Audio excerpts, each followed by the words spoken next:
नमस्कार, जय जोहार। साथियों, जागो पंच में आप सभी का हार्दिक स्वागत, अभिनंदन। साथियों, आज मैं बड़ा ही बेहतरीन मुद्दा और विषय आपके सामने लेके आया हूँ। साथियों, ये मैं जो कहानी आपको आज बताने जा रहा हूँ, यह बड़ी ही मज़ेदार है और बड़ी ही रोचक है। आप सभी को ऐसा लगेगा कि यह बड़ी हास्यास्पद कहानी है। तो साथियों, इसमें आज जो धीरेन्द्र शास्त्री है, जो कथावाचक है, यह अपनी इस समय एक यात्रा निकाल रहा है। इसको आप अच्छी तरह जानते होंगे। और सबसे बड़ी बात, ये हिंदू एकता की बात कर रहा है। लेकिन क्या हिंदू एकता यात्रा निकालने से बनेगी? क्या हिंदू एकता दिल्ली से वृंदावन पैदल चल के आने में बन जाएगी? हिंदू एकता बनानी है इनको, तो उनके यहां सबसे पहले जाएं जिनका मुंडन किया गया है मूत्र छिड़क कर।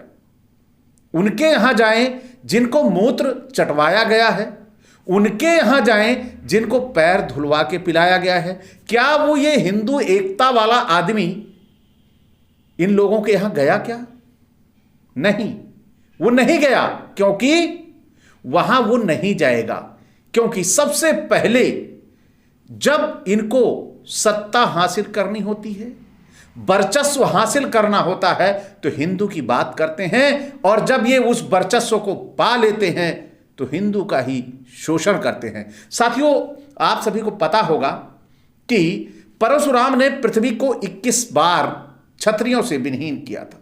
लेकिन इसी विषय में धीरेन्द्र शास्त्री का सबसे बड़ा झूठ, यानी कि सबसे बड़ा झूठा देश का, जो शास्त्रों को भी झूठा बता देता है, उसका वीडियो मैं आपको पहले दिखा दूं, फिर उसके बाद हम चलते हैं, अपनी बात कहते हैं कि वह कहता है।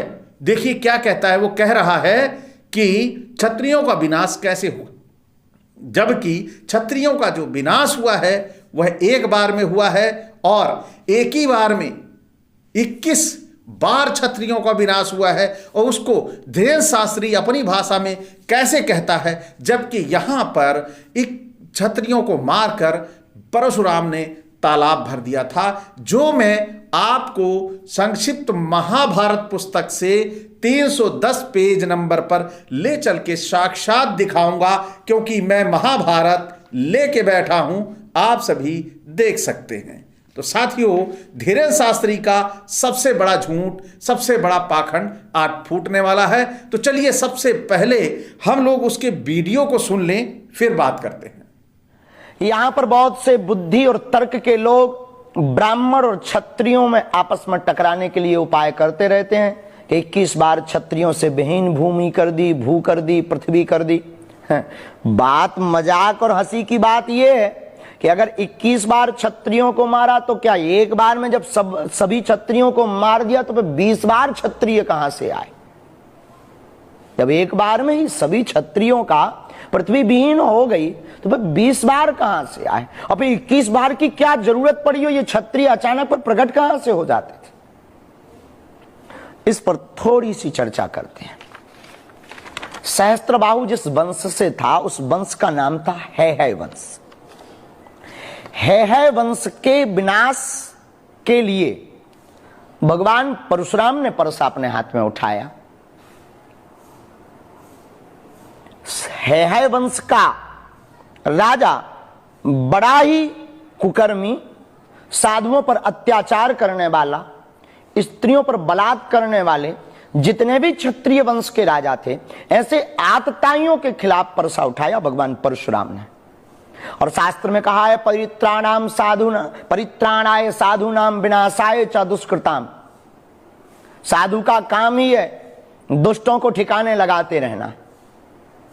और आपने हैहय वंश के राजाओं को मारना प्रारंभ किया, लेकिन आपने शस्त्र शास्त्र की मर्यादा का पालन करते हुए कभी भी ना तो स्त्रियों पर अपना परसा उठाया, न बालकों पर अपना परसा उठाया, न बालिकाओं पर परसा उठाया। तो जब एक बार आतताई राजाओं को मार दिया, पर उनके बच्चों को हाथ नहीं लगाया। और जब वो बच्चे युवान हुए और उन्होंने भी अत्याचार प्रारंभ किया और उन्होंने भी अपने पिता का बदला लेने के लिए दादा परशुराम, भगवान परशुराम पर आक्रमण किया। तो फिर उन आतताइयों का वध किया, फिर उनकी संततियां हुई, फिर उनका वध किया। ऐसे क्रम में 21 बार क्षत्रियों को पृथ्वी से विहीन किया। उन क्षत्रियों को जो बड़े ही दुष्ट प्रवृत्ति के थे, जो है बड़े निर्मम थे, जो बड़े ही बेकार वृत्ति के भाव के थे, ऐसे क्षत्रियों का वध भगवान परशुराम ने किया 21 बार। तो साथियों, आप सभी ने सुना इसका पाखंड, इसका झूठ। क्या बोल रहा है? ये बोल रहा है कि परशुराम ने 21 बार क्षत्रियों का विनाश कैसे किया।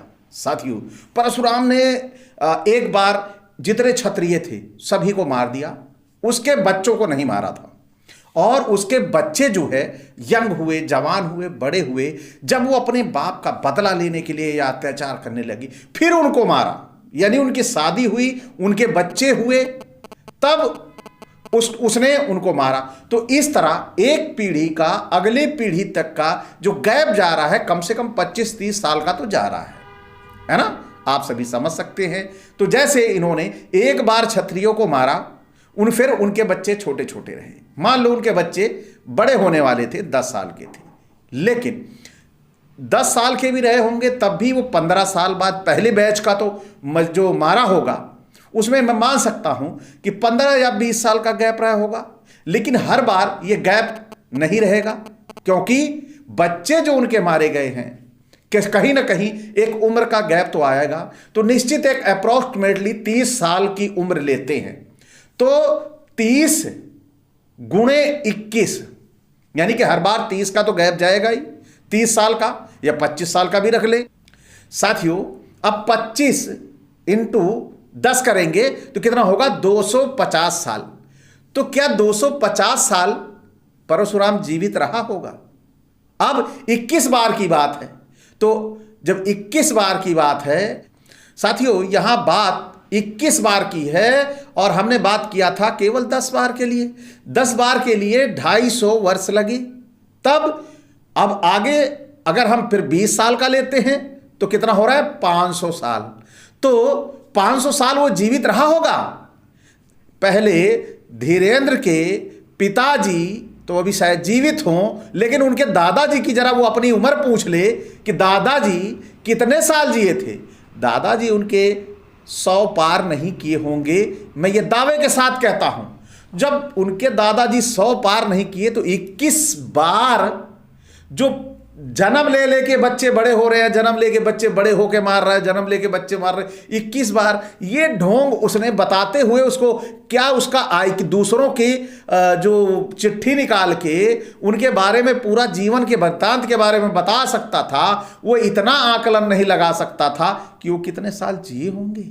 साथियों, ये आपको सबसे बड़ा झूठ उसका पकड़ा गया और साथ में वो कैसे बेवकूफ बनाता है। आइए मैं लेके चलता हूं महाभारत के वन पर्व पे, जहां पर ये लिखा गया है कि वास्तव में एक ही बार में उन्होंने मारा है और उस मार के उन्होंने उस ब्लड से पूरा का पूरा तालाब भर दिया है। वो लिखा हुआ है, लेकिन वो क्योंकि अब एक ही बार में तो तालाब भरेगा नहीं, या तो महाभारत झूठी है या तो धीरेन्द्र शास्त्री झूठा है, दोनों में से एक कोई बड़ा झूठा है। अब यह तय आपको करना है कि किताब धीरेन्द्र से पहले की है। आइए मैं लेके चलता हूं, आपको सुनाता हूं और आप यहां पर देखते भी रहिएगा। एक बार इसी तरह उनके सब पुत्र बाहर गए हुए थे। उसी समय अनूप देश का राजा कार्तवीर्य अर्जुन उधर आ निकला। जिस समय वह आश्रम में पहुंचा, मुनि पत्नी रेणुका ने उसका आतिथ्य सत्कार किया। कार्तवीर्य अर्जुन युद्ध के मद से उन्मत्त हो रहा था। उसने सत्कार की कीमत न करके आश्रम की होम धेनु के डकारते रहने पर भी उसके बछड़े को हर लिया और वहां के वृक्ष आदि भी तोड़ लिए। तो ये कार्तवीर्य राजा आया, जो ऋषि मुनि थे वह वहां, जो उनके पिताजी थे वो वहां बैठे हुए थे, तो लेकिन वो बछड़ा लेकर चले जाते हैं। जब परशुराम आश्रम में आए तो स्वयं जन्मदाग्नि यानी जो परशुराम के पिता थे, उन्होंने सारी बातें कही। उन्होंने होम की गाय को भी रोते देखा। इससे वे बड़े कुपित हुए और काल के वशीभूत हुए सहस्त्रार्जुन के पास आए। तब शत्रु दमन परशुराम जी ने अपने सुंदर धनुष ले उसके साथ बड़ी वीरता से युद्ध कर पैने बाणों से उसके पृग सदृश हजारों भुजाओं को काट डाला, उसे परास्त कर काल के हवाले किया। इससे सहस्रार्जुन के पुत्रों को बड़ा क्रोध हुआ और वे एक दिन परशुराम जी की अनुपस्थिति में आश्रम में बैठे हुए जमदाग्नि पर जा टूटे। परम तेजस्वी जमदाग्नि के तो तपस्वी ब्राह्मण थे, उन्होंने युद्ध आदि कुछ भी नहीं किया तो भी उन्होंने उन्हें मार डाला। अब इस समय वे अनाथ की तरह हे राम यही चिल्लाते रहे। देखिए स्थिति क्या हो गई। जब उनकी हत्या करके वे आश्रम चले गए तो परशुराम जी समिधा लेकर आए। वहां अपने पिताजी को इस प्रकार दुर्दशा पूर्वक मरे हुए देख उन्हें बड़ा दुख हुआ। वे फूट फूट कर रोने लगे, चिल्लाने लगे, हाय पिताजी, हाय पिताजी। अब कुछ समय तक वे करुणापूर्वक तरह तरह से विलाप करते रहे। फिर उन्होंने अपने पिता के सब प्रेत कर्म किए और उनका अग्नि संस्कार कर संपूर्ण क्षत्रियों का संहार करने की प्रतिज्ञा कर ली। फिर महाबली भृगुनंदन क्रोध के आवेश में साक्षात काल के समान हो गए और उन्होंने अकेले ही कार्तवीर्य के सब पुत्रों को मार डाला। उस समय जिन जिन क्षत्रियों ने उनका पक्ष लिया उन सब का भी उन्होंने सफाया कर दिया। इस प्रकार 21 बार भगवान परशुराम ने पृथ्वी को क्षत्रियहीन कर दिया और उनके रक्त से समंत पंचक क्षेत्र में 5 सरोवर भर दिए। इसी तरह समय महर्षि ऋचिक ने साक्षात प्रकट होकर उन्हें इस घोर कर्म से रोका। तब उन्होंने क्षत्रियों का संहार करना बंद कर दिया और सारी पृथ्वी ब्राह्मणों को दान कर दी। इस प्रकार समस्त भूमंडल ब्राह्मणों को देकर वे इस महेंद्र पर्वत पर निवास करते हैं। तो साथियों, आप सभी ने सुना कि परशुराम ने यहां पर किस प्रकार 5 तालाब भरे। और उस समय आप जब देश आजाद हुआ था, भारत जब आजाद हुआ था, तो उस समय जनसंख्या का आकलन आप लगा सकते हैं 40 से 45 करोड़ के आसपास में भारत की जनसंख्या थी। और इतने आदमियों को मारने के बाद भी क्या तालाब भरा जा सकता है? ये सोचने वाली बात है। हम कभी सोचते नहीं, हम पौराणिक ग्रंथों में जो गप लिखी है उसे मानते जाते हैं। लेकिन अगर हम धीरेन्द्र शास्त्री की बात को उठाएं तो वो बोल रहा है कि हर बार इंतजार करता था कि उसके बच्चे बड़े होंगे तब मारेगा, फिर उसके बच्चे बड़े होंगे तब मारेगा, फिर उसके बच्चे बड़े होंगे तब मारेगा। ये बैठा हुआ था अमृत पी के परशुराम, इंतजार कर रहा था कि जीवित रहूंगा मैं 21 बार तक। साथियों, ये सोचने वाली बात है। ये 21 बार तक विनाश की ये जो लीला है, ये 21 बार इस तरह नहीं चली जो गप आपको धीरेन्द्र शास्त्री सुना रहा है। तो साथियों, आप सभी इन कोरी गप्पों से, कोरी कल्पनाओं से उबरिए और ऐसे कथावाचकों से बचिए जिनको हमारे शास्त्रों में भी कहा गया है, कथा कहकर पेट पालने वाला ब्राह्मण निकृष्ट कोटि का ब्राह्मण होता है। ये हमारे शास्त्रों में लिखा है, हमारे ग्रंथों में लिखा गया है।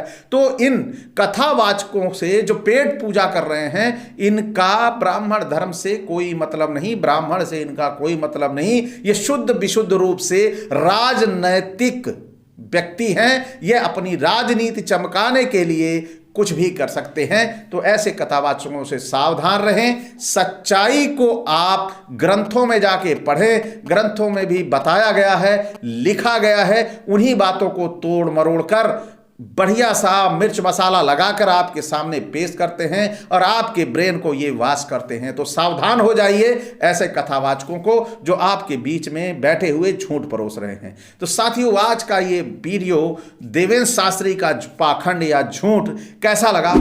अच्छा लगा हो तो लाइक करें। जो साथी यहाँ तक देखते हैं वह चैनल को सब्सक्राइब करना ना भूलें। साथ ही बेल आइकन की घंटी दबा लें जिससे हमारे वीडियो का नोटिफिकेशन आपको त्वरित गति से पहुँच जाए। इसी साथ विदा, नमस्कार, जय जोहार।